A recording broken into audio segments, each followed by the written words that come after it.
Okay, तो हम एक नया चैप्टर स्टार्ट कर रहे हैं जो कि ग्राफ थ्योरी है। ग्राफ थ्योरी से बेस्ड हम सारी चीज़ें पढ़ेंगे।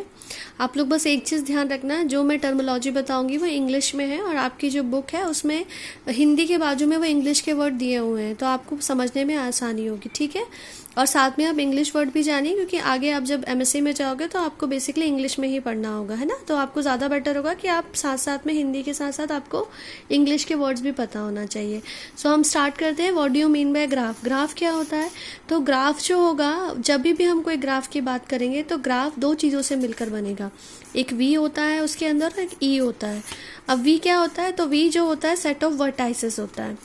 वर्टाइसेस को आप लोगों में बोला है शायद शीश, और एक सेट ऑफ एजेस होता है। तो इसमें क्या होता है? एक सेट ऑफ वर्टाइसेस होता है। वर्टाइसेस वर्टेक्स होता है और एजेस होता है, जिसको आपके बुक में बोला है भुजा, इसको हम बोलते हैं एज।